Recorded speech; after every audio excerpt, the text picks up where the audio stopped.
Lotshani, ngibawa ukunidlalela ivideo yengwenyama uMabhoko wesithathu. Kunenkulumo ayikhulumileko engifuna ukuthi namhlanje sikhatle sihlathulule because ngokuya ngami ikulumo leya ikhamba iyachiyana. Ngingatsho ngithi ingwenyama ikhambe yakhutshwa. But nasi ngizehlisa phambi kwenu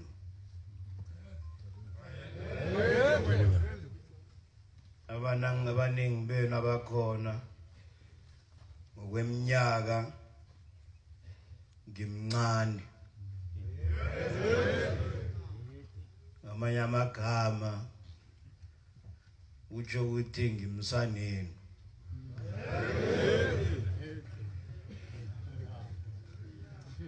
ngimsana phela ngisumntazana. Okay, ngiyo-ke ikulumo lengifuna ukuthi sifocus kiyo. Ngifuna ukuthi namhlanje sikhulumeni nge-age, ngeminyaka yomuntu ngaphasi kwesintu sesiNdebele. Into engifuna ukuyitsho ukuthi this video is for educational purposes. Ama video wami wonke nangiwenzako ngwenzela ukuthi ngifundise abantu. Angiwenzeli ukukohola nofana ukuhleka umuntu. I'm just trying to make you guys learn about something. So into yokuthoma evezwa ingwenyama ukuthi uyazehlisa phambi kwabantu akhuluma nabo. Leyo yinto ehle ngokuthi bekazokhuluma into very sensitive nofana into ebekathoma ukuyenza. Because angathi izange kenza umhlangano ofana nalo.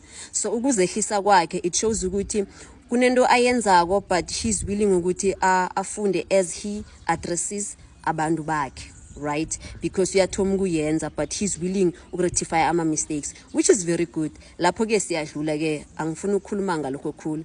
Siye ekulumeni yakhe nakathi ngimncane. So that is my problem. Asingeneni lapho. Aka yomuntu ngesintu ayisebenzi. Ngesintu umuntu asimqala ukuthi uneminyaka emingaki ukuze simnikele ama responsibilities ama roles athiza azowadlala empilweni. Kodwa nasiqala ingaba zokukhula. Ingaba zokukhula ngilokhu engizokuveza nje. Umuntu uba mncane abe mntwana naka akhula abe lihlawana nangabe umsikazi abuye athombe abe lithelerina abuye kena akhamba yokwenda abe nguma bese khambeni kwesikhathi nase umma loyo nobaba wakhe nomyeni wakhe balanywe ingoma kahlanu ukuthi ingoma seyiphumeka yi5 bangena esigabeni sokuthi omunye abe liqhegu omunye abe silukazi. Nangaleke ebudodeni umuntu balilija abemsana abemsegwabo bese ke abe lisokana nakawelako and then nakaqoda ukwela athathe abe ngubaba nakaqoda uba ngubaba kena kulokho ukuthi ingoma kufanele ukuthi iphume kahlanu bese ungena esigabeni sakhe sokuba liqhegu. Lezo ngizo ingaba zokukhula. Lezo ngizo ingaba ezinikela umuntu indawo yakhe ukuze adlale indima. We give you a place ngaphasi kwesintu so that you can play your role to the fullest. Kunanye ikulumo ethi ubudoda abukhulelwa. So ikulumo le ivela kuphi? Nasikhuluma ngobudoda sikhuluma ngemasculinity. Nasise sibiza ngesikhuwa nofana ngesingisi. So ubudoda abukhulelwa. Umntwana ona 5 years uyaba yindoda. Umntwana na 10 years uyaba yindoda. Nase bathi ubudoda abukhulelwa bayitsho mhlambe emntwini vane bazama ukuveza ukuthi umuntu loyo shukuthi uhlwengekile kwangangokuthi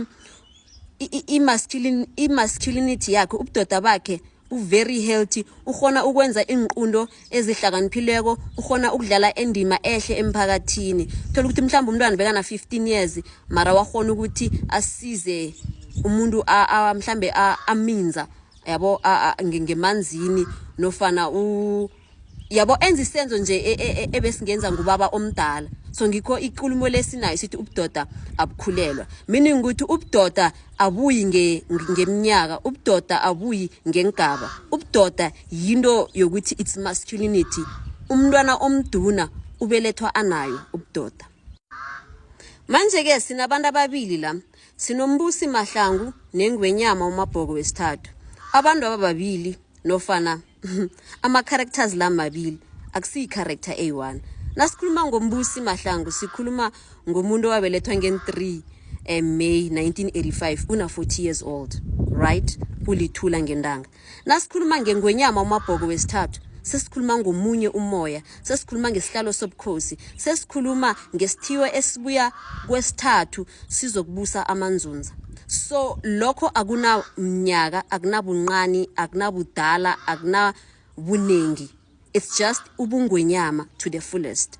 So ingwenyama nayikhuluma lapha ithi ngimncane, ngingatsho ngithi ukukhutshwa lokho akafanele ukuthi akhulume njalo, nanoma asele abona ukuthi mhlambe nakajamileko so la ebandleni lakhe nofana abantu laba akhuluma nabo iwoma lelo aliqalileko, mhlambe ubona abantu abamdlulawo ngeminyaka, ngendanga and so on, but awukafanele because ngaleso sikhathi leso akasingumbusi Mahlangu, uyingwenyama uMabhoko wesithathu. Begodwa ngenzeka ukuthi lokhu ukukhulume ngombana bekafuna ukwenza ice breaking because lapha bekuthoma ispeech sakhe. So ice breaking into oyikhulumako elihlaya ukuthi mhlambi iaudience yakho awumamukeli lwazi bakhone ukwehlisa amaphaphu bese uyakhona ukubalawula ngenkulumo nawuzongena enkulumeni yakho yelanga. So we call it ice breaking. We usually do it nangabe mhlambi public speaker. But let's just take you to ukuthi beyangayenza ice breaking. Into kade ayikhuluma bekayimina. So mhlambe nakajamileko lapho uthe uthi uyaqala wathola kunamaqhigo amadala wabadala, yabo? So even nanoma yena kubona lokho because ubona ngamehlo amathathu. So we have two eyes and then the third eye is the spiritual eye. Mhlambe wabona ukuthi abo baba laba aqale nawo bakhulu. But bengakafanele ukuthi akhulume njalo ngombana lapha beyangasingumbusi Mahlangu. Beyangasi mbusi Mahlangu olithula ona 40 years old, but bekayingwenyama uMabhoko wesithathu. Wonke umuntu olapha akamdluli, wonke umuntu olapha ungaphasi kwakhe. Kamare angaba mkhulu kangangani, kamare angaba yindanga yipi, kamare angaba na 94 years old, kodwa uyamthobela nakabona yena ubona ingwenyama, uhlonipha ini isihlalo sobukhosi lesi ahlezikiso. Kunomehluko phakathi kokuba mdala nokuba mkhulu. Umuntu omdala ngulo obelethwe kokuthoma mhlambe lizibulo, mdala kuzibanibanyana. Njengo Masombuka, uMasombuka mdala kunzunza noManala, kodwa akasimkhulu kunzunza. uMasombuka mdala ngombana lizibulo lika Musi kaMhlanga, kodwa wayengasimkhulu kuManala. uManala mkhulu kuye ngombana isihlalo sobukhosi bekungesakhe.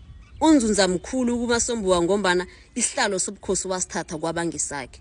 So ngiwe umehluko lo phakathi kokuba mdala nokuba mkhulu. Umntwana ekheno yilast born, wena kuye umdala, mara umntwana loyo wathoma wakhamba wayokuthwasa sika mkhulu kuwe. Ubukhulu lo buvela njani? Buvela ngokuthi sihlonipha ini isikhwama lesi sobunyanga eza naso nofana isikhwama lesi sobungoma eza naso. Kuhle ubukhulu lobu akusinguye per se, yinto le ahlezi phezukwayo nofana yinto le ayiphetheko njengengwenyama. Ubukhulu akusikumbusi Mahlangu, ubukhulu bungwenyama, yingwenyama uMabhoko wesithathu, ngibo ubukhulu lobo noManala. Nasikhuluma ngengaba zokukhula, sikhuluma ngokuthi kunengoma ozoyiwela nofana ozoyithomba nofana ozokubanga phasi kwayo ekukhulisako. Kunesihlalo nofana kunendawo oyokuhlaliswa kiyo eyokwenza ukuthi uthole ama responsibilities athize, uthole ilwazi nobuhlakani babezimu ukuze udlale indima ethize. Of which into leyo ayenzekaleli noma kungubani nobani, kodwana kufanele ukuthi kube nehlelo elithize lesintu elenzekako njengokuthomba, ukwela, ukuthatha, ukwenda, ukuthwasa nokuba yinkosi nofana ukuba indlovukazi. Ngikho ukukhula lokho. Manje ke njengombana mhlambe vele ngoba sikhuluma ngengwenyama, ingwenyama obviously inabo bhuti, yabo? Kunabantwana ekhabo bakababakhe ababelethwe before yena.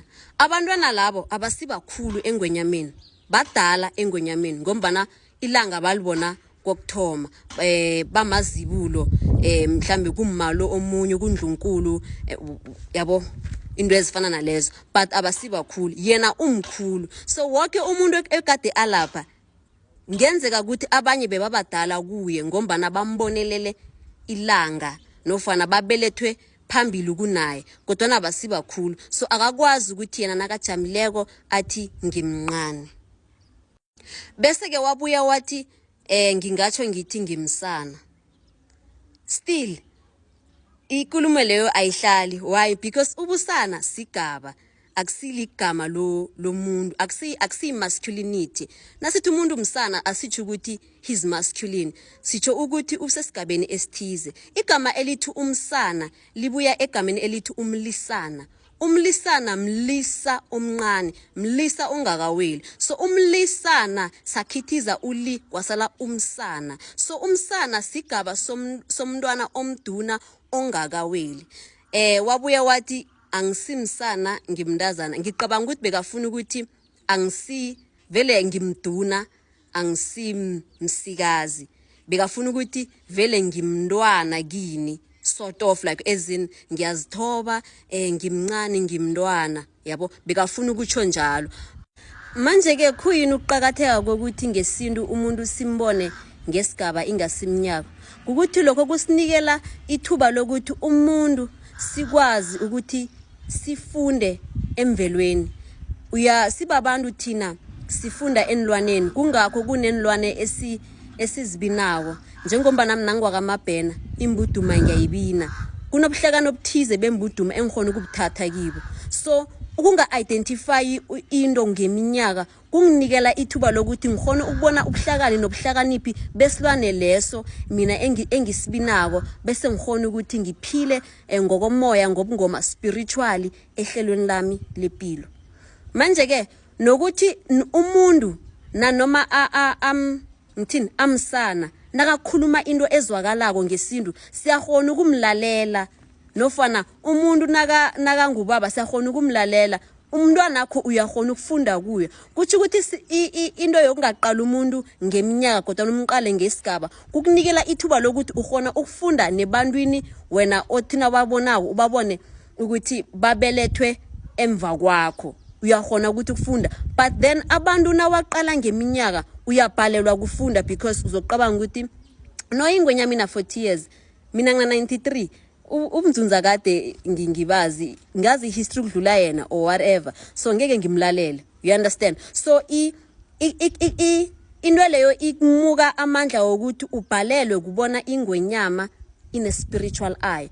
Uyabhalelwa kubona ingwenyama ezini ubungwenyama ukuthi khuyini ubunzunza khuyini umuntu lo ulethweleni and irresponsibility efanele ayidlale esizweni samanzunza ngimapha ama responsibilities lawo angeke ukhona ukuwabona. Why? Because na umbonako uzibonela umuntu ona 40 olithula whereas wena uligawu una 57. Manje ke ngesintu iminyaka vele ayikho ayisebenzi kusebenza ingaba. That's sikholela ku ekutheni imvelo ngiyo esifundisayo nathi siyingcenye yemvelo sifunda enlwaneni sifunda ihlabathi siyafunda kiyo ilanga siyafunda kilo kamari umntwana abelethe emva kwethu siyahona ukufunda kuyo umntwana lobo. Abantu kade bathwasa babancane but uthola ukuthi inkosi kuvela ukuthi inyanga leyo ngiso nguye unobezimo wangekosini nofana isanusa ngekosini uyahona ukulalelwa. Why? Ngombana asiboni iminyaka yakhe ukuthi imncane kodwa sibona ukuthi uthwasile uphetha bezimo uphethe isikhwama esithize nakafika kumuntu lo athi ngibhudangile ingwenyama iyahona ukumlalela noma ingwenyama leyo basho ina 73 years and then unobezimo lo una 25 years uyahona ukumlalela because uminyaka asi recognize.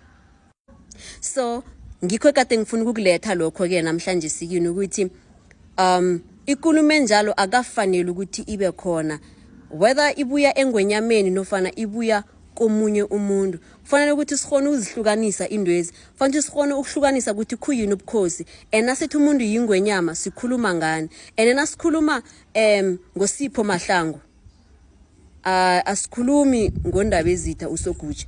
Those are two different characters. Kufanele sikhone ukuzwisisa ukuthi njengikhuluma nengwenyama angikhulumi noMbusi Mahlangu njengikhuluma noMbusi Mahlangu sikuphi even nendawo it matters. Ngenzeka ukuthi yena ekhabo lahlala khona nabantu bekhaba abantwana bekhabo mhlambe bambiza nangegama whatever asizingendaba zakwaMahlangu mhlambe like isetting yalapha ekhabo vele ngoba kusekhaya mhlawumbe uyakhohlwa nokuthi ingwenyama like ipilo inormal ne ungumbusi that's fine thina asikho lapha but the moment I step outside ekhabo abayingwenyama umabhoko wesithathu sekungelinye ihlelo lelo sekungenye iphathi yempilo yakhe so kunezinto engafanelanga ukuthi azikhulume nofana akufanelanga ukuthi azibone anjalo no matter angabona ngathi ungaphasi kwegandelelo elithiza abone ukuthi yabona ubaba laba engikhuluma nabo namhlanje sibadala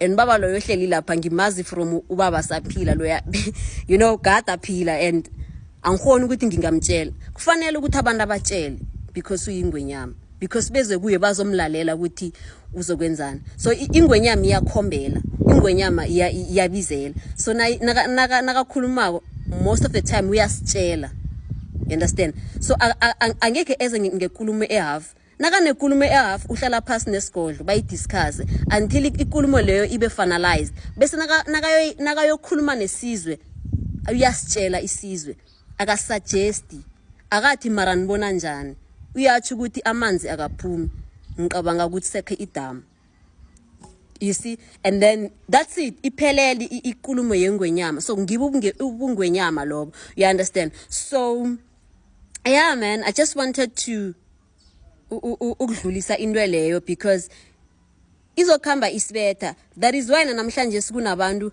nanoma bakhuluma umuntu akathi ingwenyama umabhoko wesithathu urathi ubabethu umabhoko they just say umabhoko bekakhuluma umabhoko this umabhoko that why isithiyo leso sibiza sisodwa ungasivunulisi ufaka ubungwenyama nofana ubabethu it's because I recognize ukuthi ubungwenyama khuyini but you recognize age kaMbusi Mahlangu owaba yingwenyama of which it's wrong because now nanoma soyo khatla inkulu nanoma soyomlalela nakakhulumayo nanoma soyombukela nakenzako awusakhona ukuthi ungaba spiritually matured ukuthi ungazwisisa ihlelo lakhe why because onuzibonela umuntu na 40 years olithula ngendanga so bese yabona ukuthi njani even nendanga lezo ayikho indanga enkulu ayikho indanga encane indanga zindanga nedi ziyalandelana yabo so mathula madlaza mahasa madugu masinya maphoko ayikho indanga encane kunenye nofana ekulu kunenye